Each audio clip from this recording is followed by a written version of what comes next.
Good afternoon, everyone. Good afternoon. Nice to see everybody. Happy Monday. Happy Monday. Happy Monday. Is that an oxymoron? Happy Monday. My name is Brian Carpenter. I'm one of the co-directors for the Center for Aging. And thank you for joining us for our first Issues in Aging seminar for the new academic year. We're kicking it off with great fanfare. It's great to see Elizabeth here. The Issues in Aging series is one that takes place every month from the Center for Aging. We do both a virtual and an in-person version. We have a great lineup of speakers this year. In addition, all of the previous seminars are available on the center's website. So if you're interested in taking a look at some of the other high-quality offerings, snoop around our website and you'll see a wide variety of topics and excellent speakers. Today, I'm pleased to introduce Elizabeth Fuchs. Close enough, Fuchs, okay, who is a lecturer at the Brown School here at WashU, and she teaches in the Office of Field Education for both social work and the social policy programs.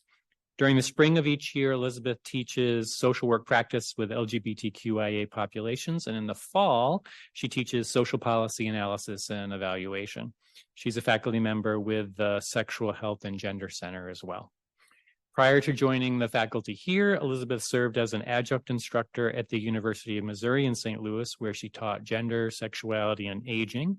She was the manager of public policy and the lobbyist for PROMO, Missouri's statewide LGBTQ advocacy and public policy organization, where she managed the SAGE of PROMO Fund program, advancing visibility for LGBTQ elders.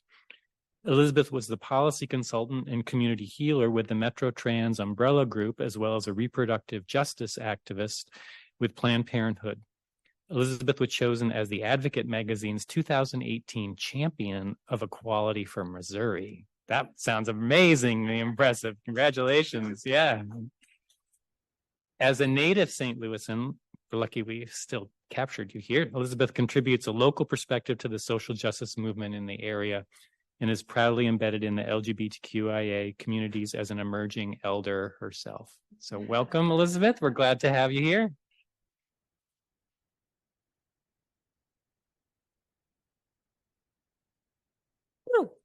Hello, everyone. Hi. Thank you all so very much for being here today. How wonderful it is to be in this moment with each of you. Thank you to Natalie for asking me to be here. Thank you to the Harvey A. Friedman Center for Aging for really embracing these topics and bringing them forward so that we can have discussion, so we can learn more, and so that we can bring an awareness to these issues. As I prepared for today's talk, I was reminded of when I was a practicum student at the University of Missouri St. Louis, and my field instructor, Cheryl Wayland, brought me here to Brown Lounge for a talk given by Karen Frederick Goldstein on LGBTQ aging. And I can remember sitting here as a practicum student and listening and being like, wow, maybe one day, you know. And so here I am, and I'd like to thank Cheryl. I think you're in the computer somewhere. I'd like to thank Cheryl for bringing me here then and for being here today. And to all the students who are here in this room and who are online, keep going. So today we will be addressing, let me just get to the tech here. All right, we're going to do a little introduction to the space.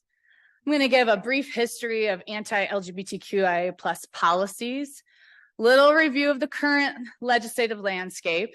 Then we're going to talk in real time with someone who's impacted by these bills. And my friend and colleague Elaine Bruni is going to join us in this little podcast style conversation in a little while.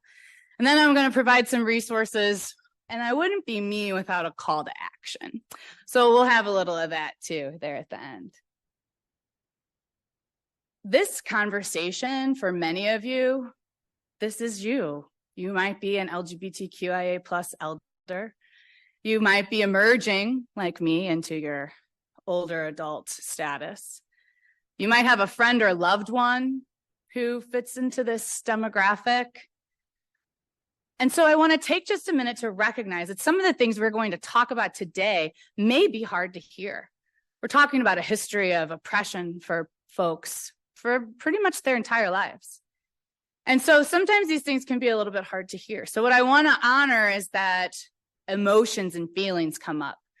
So we'll recognize if we're in shock, perhaps. There are tools in the back on one of those tables. There are tissues and essential oils. There's fidget toys and Play-Doh if you need to bring yourself into this space, into this room. For those who are at home, you're going to have to find what's around. But for those who are here, please take full advantage. Use this space as a comfortable, flexible place to learn and to practice how to sit in discomfort, how to move through discomfort, how to find joy and resilience in these moments. So please use the tools. For every conversation, we have a lot of these at the Brown School. We want to set up a way to dialogue and to embrace curiosity. So I've established these guidelines for community building and conversation. Towards the end today, I hope there is time for people to ask questions.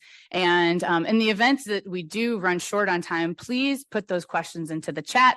And I will also leave a paper over there for people to write them down. But in the event we do have a conversation, I want us to anchor in curiosity. Be present. I love that people are eating and enjoying themselves. I know sometimes things might come up. You might have to grab your phone or run out, but please do your best as you can to be present in this space. We'll make space and take space. When I was first in school, my mom heard all the time at teachers' conferences, oh, she's lovely, but she talks a lot. So I'll become the person who takes space. And I often have to watch the cues in the room and be like, okay, it's now my turn to make a little space for the folks who need a little bit more time to voice their opinions or to share an idea. We're going to practice power analysis. You know, for me today, there are some students here who are in this room. So I'm going to recognize that when we're embracing in conversation and recognizing my power and relationship, my positionality in relationship to theirs, my identities in relationship to others. I'm going to use I statements. And we're going to assume positive intent and affirm negative impact. Oh yeah, come in. Come on. How do those guidelines sound, everybody? Just a little head nod or go with it? Okay, great, thanks.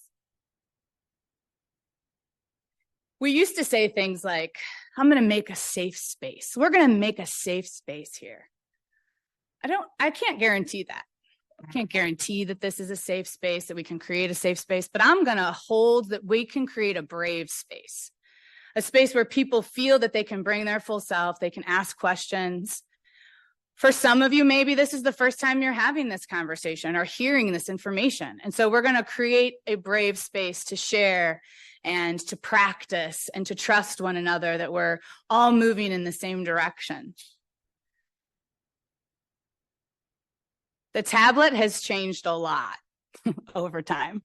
And I'm glad, because I don't think I could carry that around in my bag as easily as I can carry around my tablet.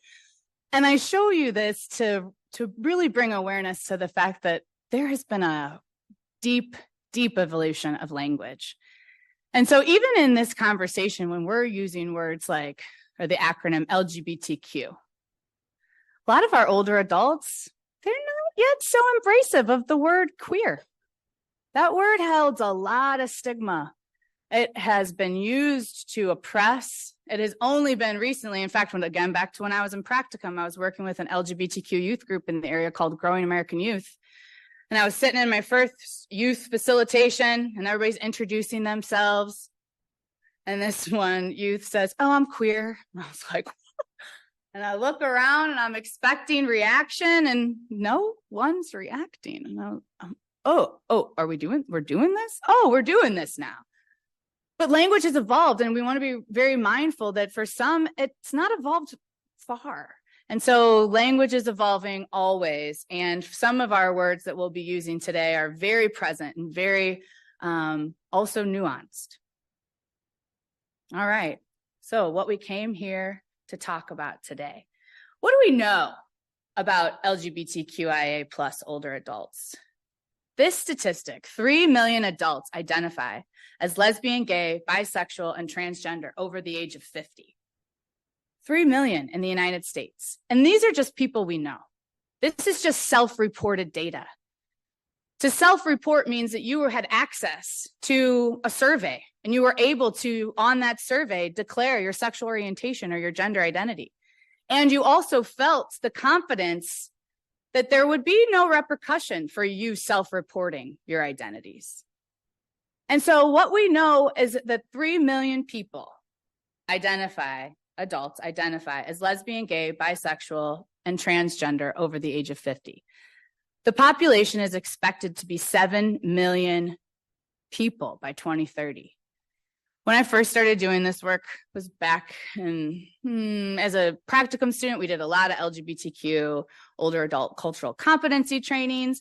And this might have been 2013, 2012, 2013.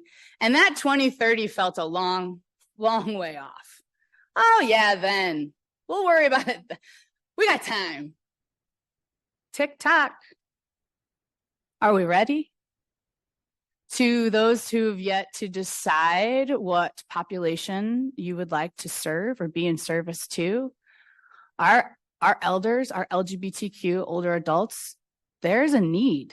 There's job security, first of all. But we have an enormous crisis on our hands that we are not yet prepared. Our service providers, our long-term care communities, our aging service providers are just within the last 5-ish, 10 years going, oh yeah, I actually do think we have LGBTQ elders here. When we first started doing trainings back with Sage of Metro St. Louis, we had a hard time getting access to spaces where we could provide trainings for folks. We were told, oh, we don't have anybody here that identifies that way. And what we worked really hard to try to let them know is, you do. They just don't feel that this is a place they can bring their whole self. And so what does that mean? Typically that means our elders may live a whole life without disclosing their true identity. They may go from being independent and having partnerships and relationships to then long-term care communities where they don't talk about their spouse, partner, where they don't share facilities anymore. They may go back into the closet. And these are things that with the increase in anti-LGBTQ bills that we're seeing now, we're seeing more of.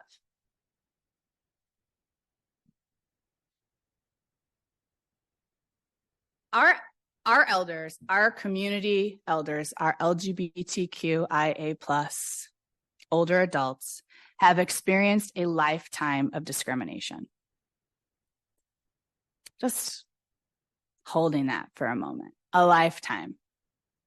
The impact of that stigma and that oppression is that many of our elders live alone because of a history of family rejection and a lack of connection. The impact on health outcomes.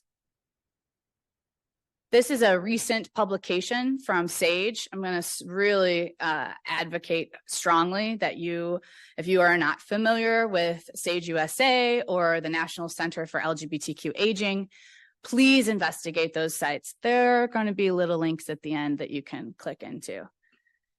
Their recent report on the correlation between LGBTQ older adults and depression. 39% of LGBTQIA plus elders have experienced suicidal ideation during their lifetime.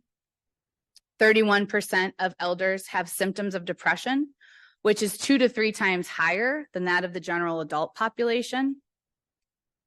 And 48% of transgender older people report they have experienced depression, and 71% report a history of suicidal ideation. This is from July 2023, this report. 71%. So almost half of our trans older adults report that they've experienced depression. And again, this is just the information we know. This is just the folks who had access to somebody who had a clipboard and was asking questions, or maybe somebody's doctor's office was collecting the information, but we don't have any large systems or national scale surveys that collect this information.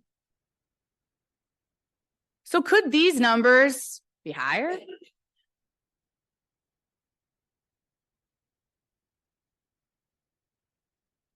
So I'm going to take you on a little journey.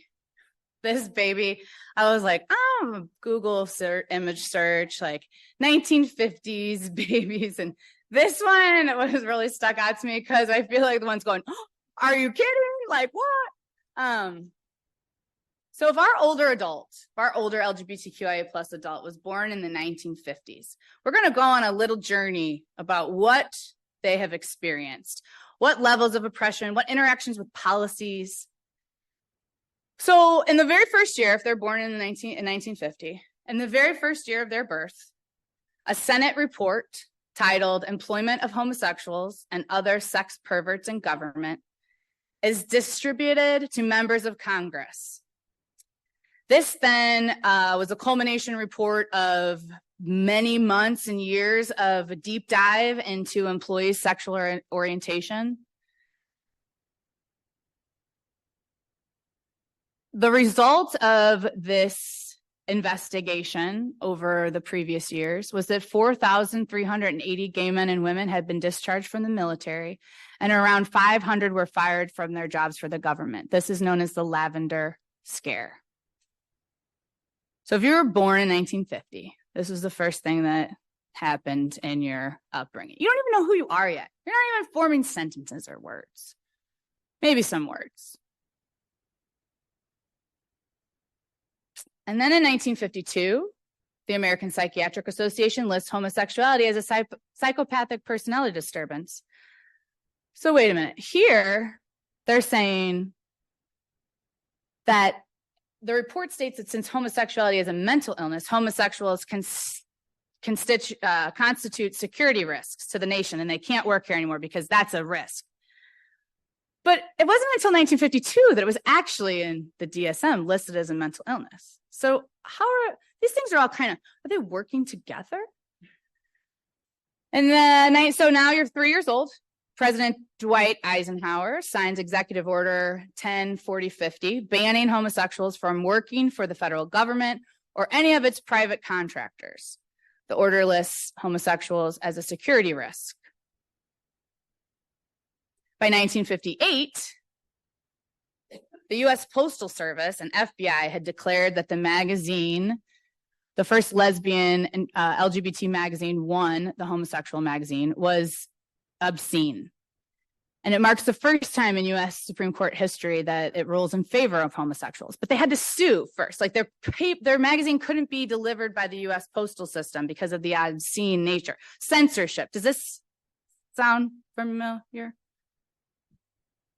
So by the time they're now 19 years old, Stonewall happens. And it's not that there weren't things happening along the way. They were organizing. The Daughters of Bilitis, one of the first lesbian organizations founded. The Mattachine Society was also started. They're organizing. They're starting to come together and say, what are we going to do? There's sit-ins. Actually, a couple of them were called sip-ins because they went to bars where in New York they were not served alcohol. And so they staged sip-ins at these bars. So kind of the sit-in nature. But there's organizing, there's activism, there's protesting. So by the time the police raid the bar in New York and Greenwich Village, and people say, our foremothers, trans women of color, say, no, enough is enough. We have this big, what is considered to be the start of this generation's civil rights movement for LGBTQ people with the Stonewall riots. By 1973, the American Psychiatric Association votes to remove homosexuality from its list of mental illnesses. So you are mentally ill, now you're not, but you're 23. And all these things have been in your world.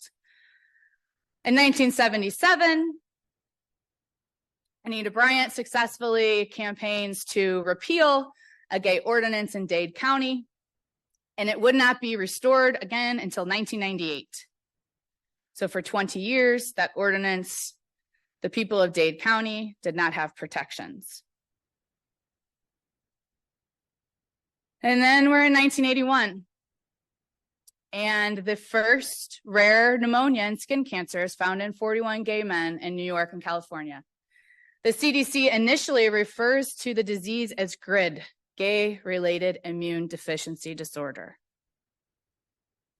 Within my own family, I am one elder short because of the lack of policy around HIV and AIDS, because of the stigma. We lost my uncle in 1990 to AIDS. He was 30 years old. It is pretty much his death was the birth of my activism. I learned at a very young age that when we don't have policies in place, people die. When we make bad policy, people die. In 1993, the Department of Defense issues Don't Ask, Don't Tell. In 1996, President Clinton signs the Defense of Marriage. It's like this tug of war. You get some, you lose some. Incremental policy changes is what we're looking at. Some in a really good movement forward, some in a movement backward. This tug of war, giveth, taketh the rights. And then, dun, dun, dun, dun, we're going to the chapel. And 2015, marriage equality is the law of the land. 2016, we see the most anti-LGBT bills ever filed in legislatures, and thus started what we see now. So from 2015, it gave 1,148 rights to people who did not have those previously. Longtime relationships that were not recognized. People that paid more taxes, people who had to file separately. I mean, just all not being able to get your estate benefits of your partner, not being able to be truly recognized or celebrate your love was a big deal, marriage equality. It also didn't go far enough for a lot of the rights that we're hoping to still gain. And in that gaining, we have lost some. When I first got to the Capitol as the lobbyist for promo in 2016, we were battling the very first religious freedom bill in this state. It was called SJR 39, and it was a very contentious battle. And they started with marriage, with religious liberty and marriage. That's how it kind of started here in Missouri. And then there was like, I don't know that we're going to be successful at that. Okay, let's go over here. We're going to go bathrooms and locker rooms, and we're coming for trans kids. And then they moved from bathrooms and locker rooms, and now we're in sports, and we're in medical care, and we're looking at book banning. I mean, from 2016 to 2023, the road and the level of anti-LGBTQ bills and culture and impending genocide is terrifying. This year alone, in 2023, the ACLU tracked 496 anti-LGBTQ bills in the US. Now, this article, I think I pulled this, the screen was from June. When I look at some other information, you can see there are some reports that were 605 because this number here, the 496, doesn't include federal legislation. Also, the ACLU only really tracks bills that infringe upon our, like the constitutional rights. So 496 bills filed across the state or across the country impact or could infringe upon our constitutional rights. Earlier this summer in June, I was giving a talk at the Diversity Awareness Partnership Summit, and I partnered with Philip Deitch, who is a longtime St. Louisan and a gay man and works very closely with the LGBTQ chamber. And as we were preparing for the presentation, he just kind of says, well, LGBT people have been under attack my whole life. And I don't know what he said after that, because I totally went into shock. I started thinking about my own life and how Philip's probably 20-something years older than me. And I thought, wow, when I'm 20-something years older, am I going to be talking with somebody saying the same thing? And so I had to be like, oh, Philip, I need to bring myself back into this moment. And we talked about it for a minute. I said, I'm in shock that this is the reality. And he then was inspired to tell his story about, because these stories are very important, and hearing about the roads that people have had to walk to get to where we are, because I'm not going back down that road. We're not. So how do we take this energy and shift it? What does it look like to start thinking about strategies? Now, we're not there yet, because now we're going to talk about Missouri. Hey, I know. Show me groaning. Show me. So again, as a native St. Louisan and a long time Missourian, this year, it was the first year in the Missouri legislative session that any of the anti-bills that had been filed in previous sessions passed. This session, they were intent on passing some sort of anti-LGBTQ bill. In fact, these were anti-trans bills, specifically SB 49 and SB 39. The 49 impacts gender affirming care for minors under the age of 18. It also impacts folks on Medicaid. How many of our trans older adults receive services and transition-related care through Medicaid? Because back according to the Affordable Care Act, Medicaid had to remove all their blanket exclusions for trans health care. It was deemed discrimination if the Affordable Care Act and the programs associated with did not provide gender affirming care. And now this bill here in Missouri has taken away access to gender affirming care for those on Medicaid and incarcerated. So it targets our minors under 18, and then it targets those on Medicaid and those incarcerated folks. This bill was signed by the governor here in Missouri in June and went into effect Monday, August 28th. It's long, there's more. SB 39 bans all transgender student athletes from kindergarten through college from being able to play the sports on the sanctioned school teams that aligned with their gender identity. When Promo, Missouri statewide LGBTQ advocacy organization, organizes the field to collect these stories, it's hard to find a trans kid who plays sports. Not that there aren't trans kids who play sports. It's just such a small part of the population. 7. There are 7 or 8 known students. We're doing all of this. We're spending all of this money in our legislature to ban 7 kids from playing sports. And then, I don't know if you noticed, but at the beginning of the school year, all of our agencies who are established to create policy, they were asking each other, hey, do you know what we're supposed to do? There's no guidance on how these bills are supposed to be implemented. But it's not about the guidance or how it's implemented. It's the impact that this creates. I was with one of my friends yesterday. She's an 87-year-old lesbian, and she wears a shirt sometimes that says, "This is what an old lesbian looks like." Her picture is down in Hillman, across from the forum, and her name's Betty, and she's in this, the pictures that are part of that art exhibit of sharing women's stories. And she was telling me about going to the airport. So she just flew home from Reno. And she had another t-shirt made that said, "Hi, my name's Betty, and I'm a woman." Because she has been inappropriately groped, patted up, patted down, because there's such a intense hyper awareness and vigilance put on people that you're not going to get anything past me. You're not going to be, you're not going to be like move through here in this space, and I'm not going to miss your identity. I'm going to get your identity right. Because there's this hyper awareness that's been put on people around figuring out who's trans and who's not trans. And so she wore this shirt so that people wouldn't second guess who she is. Now, Betty is not an older trans adult. Betty's an older lesbian who's very masculine presenting. And these anti-policies impact all of our older adults. They impact everybody. At this time, I would like to bring my friend and colleague Elaine Bruni up.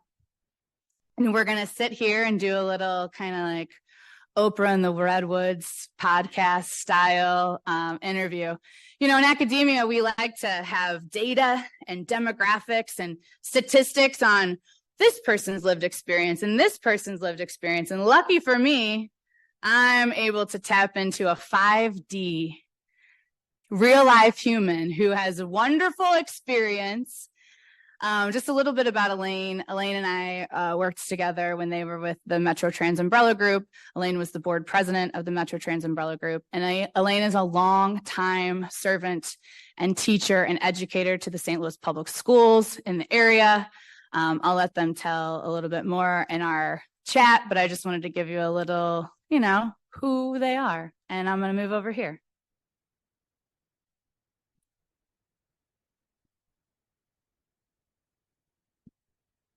Hi. Thank you so much for being here. This is sensitive. Hot mic, hot mic. Okay. My name's Elaine and my pronouns are they, them.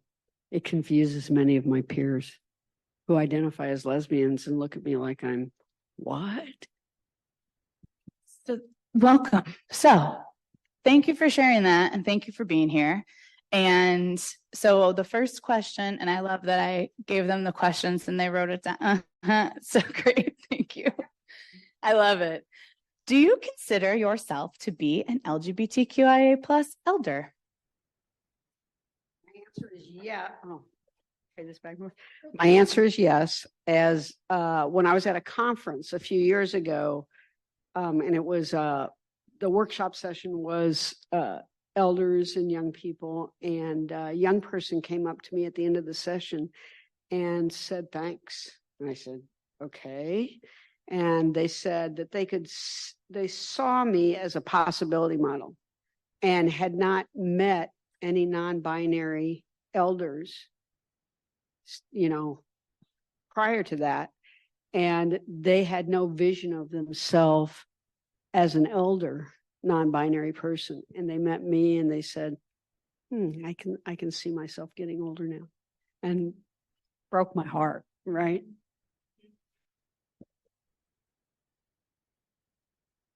A possibility model. Yeah. What does being out and being your true self. So what was coming out like for you?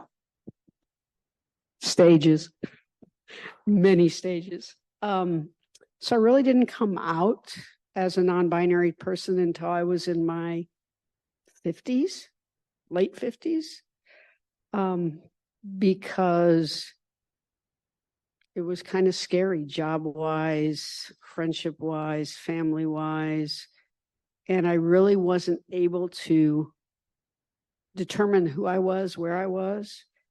And then I got divorced, I retired, and I was able to be my authentic self. I was working with teenagers after I retired, and went to one of their group meetings and saw and listened to and talked to kids who identified as non-binary and said their pronouns were they, them. And I had that aha moment, you know, because I didn't have words for that when I was young. And I probably knew that I was different at age 3. And so being able to have words for it really changed, you know, my ability to be who I was and to identify and to be my authentic self.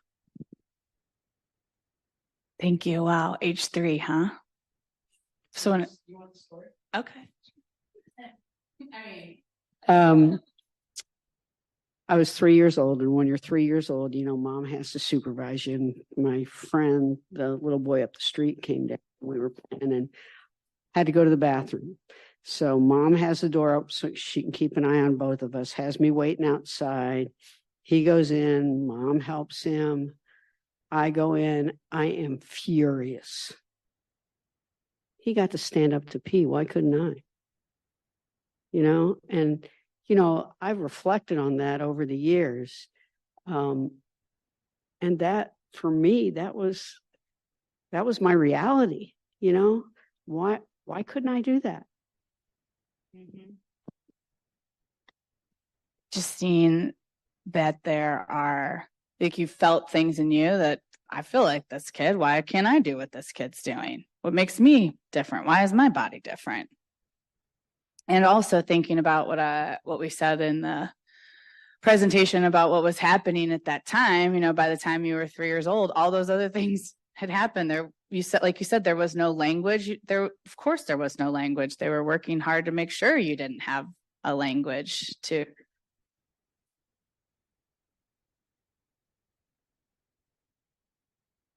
Oh, I think it's okay. All right. How have anti-LGBTQ policies over time impacted your ability to be your true self? I think I just didn't feel comfortable coming out as my authentic self. I worked in a very conservative school district, and you know, there's always fear that you're going to lose your job because you don't conform to what they think you should be or who they think you should be. So, you know, that was pretty scary.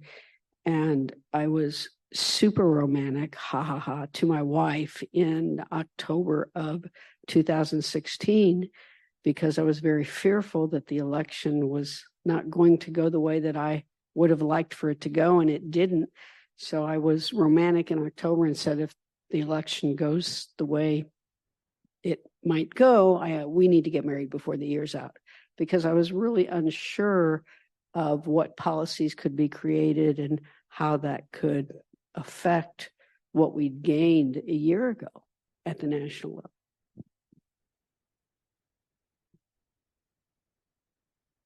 For those that might not know, there are no federal protections for LGBTQIA plus people and from non-discrimination in work, so employment, housing, and public accommodations. No national protection. So we have to look at the states. And so, you know, do you think Missouri, do we have protections? Anybody?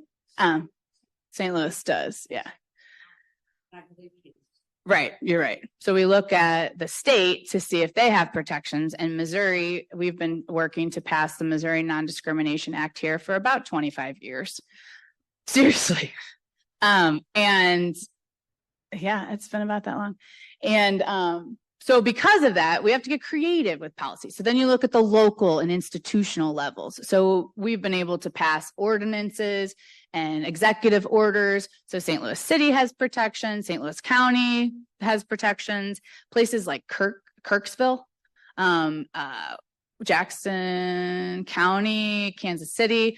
There are some places, Springfield, it was repealed. We had it passed, but then it repealed. Columbia has protections. So there are some places in the state where you do have protections, but a blanket protection from a federal level or a state level. So the fear around losing your job, you know, working in schools, working with children, coming out, and then making decisions. I mean, maybe you did want to get married, maybe you didn't, but did you feel like you even had a choice? Right.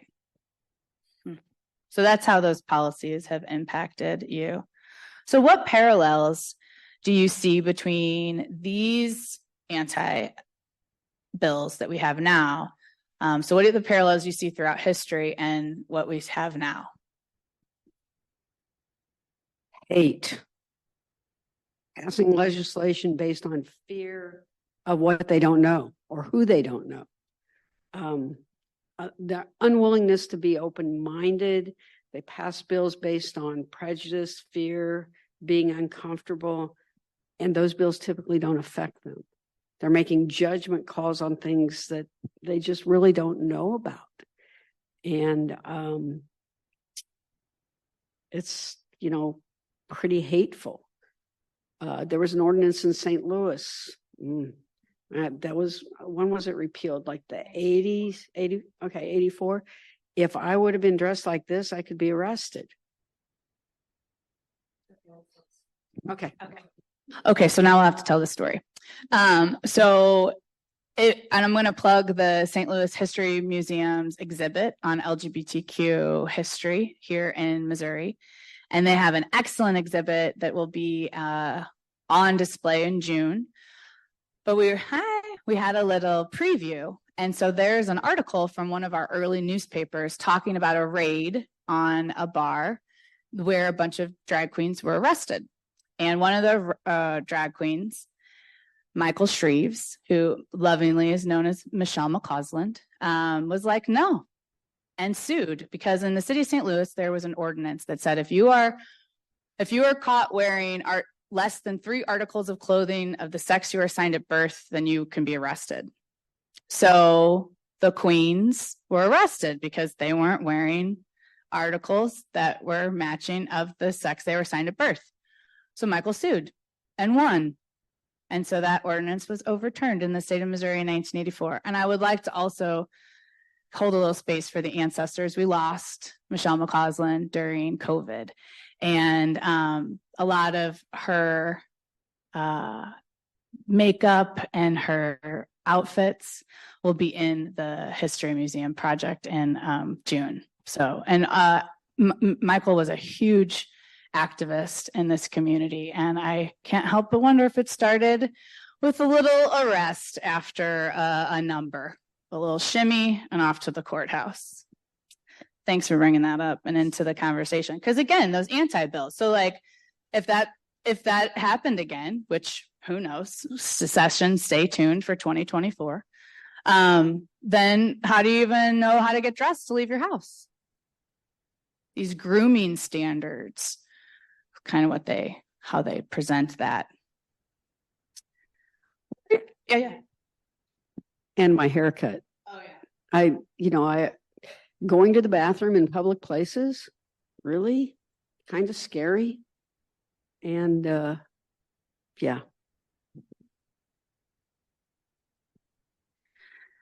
If you'll notice, I put a note on the bathroom out here, which I'm always taking over bathrooms with gender neutral signs. But then I always get into accessibility issues because I cover up the braille and I'm like, I can't win. But today because there's none in this building, FYI. Who's listening? Hello. What are your thoughts about how these anti-trans laws will impact your ability to age as your true trans non-binary self? That's pretty scary.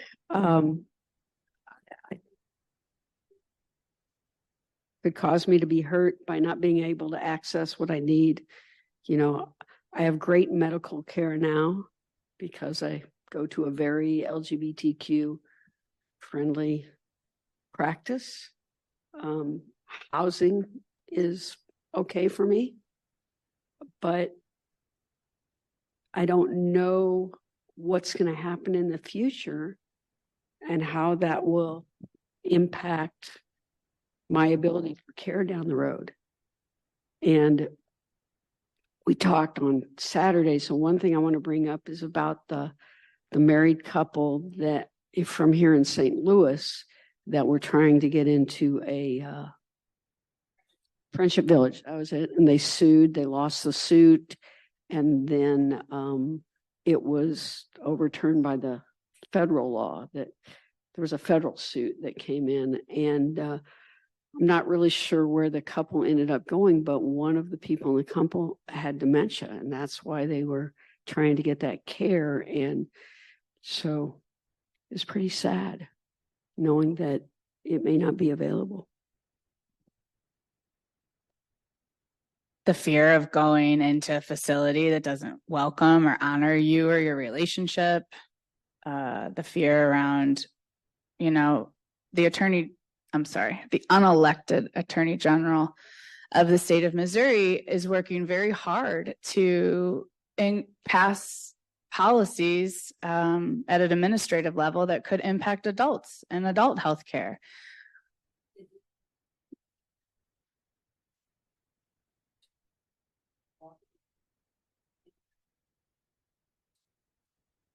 Prevent any trans. Yeah, and we didn't give them we didn't have, it didn't pass.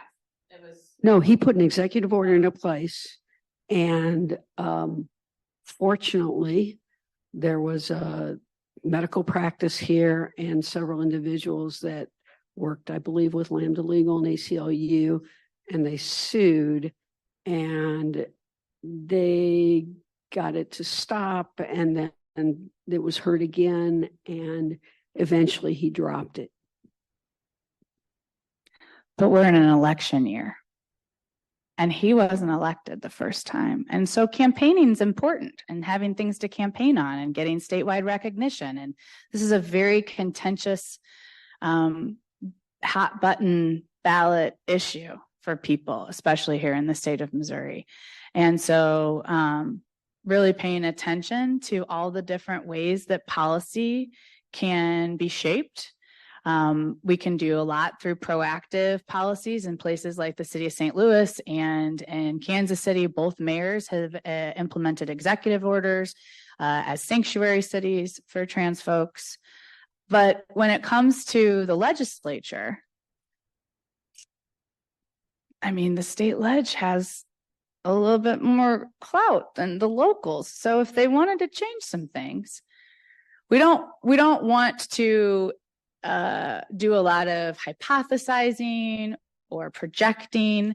It's really looking at what we've seen over time, over history, the ways in which these rights have been chipped away, the ways in which they've been repackaged with the same level of intention. It's not to say, oh, this is happening and I have some sort of foreshadowing, but I'm a student of history. And so paying attention and bringing awareness is really important. So then, we're right on time. So then, my friend, for being here and just for who you are and how you show up in the world. But I really want to know, what is your call to action for people? What do you want them to know, or how do you want them to join us? Vote. Vote. Get everybody to vote. But be aware what's going on, because your average person doesn't know about some of these hateful bills and what the legislation and the legislators are trying to do to damage, be visible, be an ally. Don't let history repeat itself. I don't want to be a doomsday person, but there are lots of parallels with what's going on with the far right now and what happened in Germany prior to World War II. And a lot of our historians realize that and are putting out information about that, and it's just kind of getting brushed aside. So it's very scary that people that are in charge can be so hateful to minority populations. So I think visibility is crucial. And I think we're really lucky being in St. Louis. It's a liberal island in a red state. But show up, be visible, do what you can do to spread the word. Thank you. I'm going to go back up here to this for just a second. Is that possible? Okay, great. And then, yeah, so I'm just going to flip to other good. Yep, share screen. That's like a formula.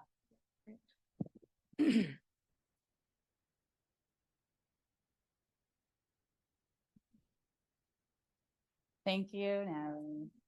So this is the request. There are a lot of roles that can be had in the social change ecosystem.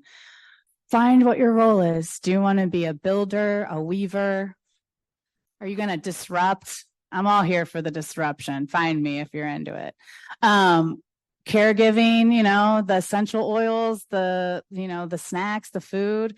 We got to take care of each other in this work. And also we have to vision where we want to be, who do we want to be? So figuring out what your role is in this. I was raised St. Louis Catholic, no longer practicing, but the message was not lost on me that if you have time, talent, or treasure, please, give it to people as you can accordingly. And then I will say I'm pretty pleased that I figured out how to make these little things. Low tech. And these are a lot of our organizations that are doing the work, and more resources that you can get connected to. So you can scan these little things and the links will pop up.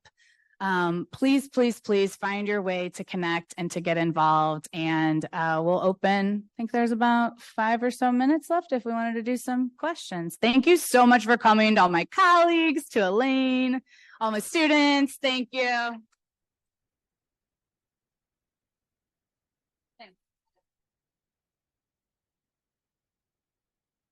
Does anybody have any questions?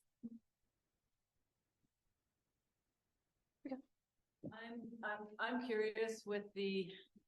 curious with the fact that so much elder care and senior centers seem to be religiously affiliated. Again, how one works against that to create at least non-denominational spaces. I'm sure there's obviously lots of queer Christians, but how do we kind of fight against that when the nonprofit landscape is preaching at us? That's a great question. A lot of questions at Sage. And I will say that I think it's the same as what I teach our students about policy change. We have to work both in and out of the system, right? So some folks, and I don't want to call students in the room, but some folks are working from the inside, and working within these deeply embedded religious institutions to do the work. But then that's about thinking about your role, because some folks are gonna be like, I was harmed by religion and I'm not willing to go into those spaces. But some folks are like, no, that's a role I can play, and I'll be in this space to affirm the folks who do engage. And then the rest of us are going to be out here building the systems we have to work within and without. But you're absolutely right. So when I'm a student of Cheryl, and for a long time we were like, we can't just be, we can't create our own services all the time because we don't have the time or the capacity or the resources. So we have to work with what exists. But as we've found, that can be taken from us. How hard have we worked to provide institutionalized affirming care in places, and now we are losing it. So we have to work both in and out of the system. But you're not wrong. Yep, keep it up. Any other questions? What about Zoom? None so far. Huh.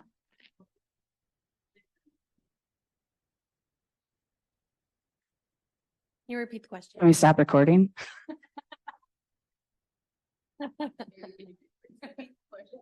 We'll rephrase the question for Zoom, or we'll repeat the question. What can we do about the clinic here? What can we do about the gender center?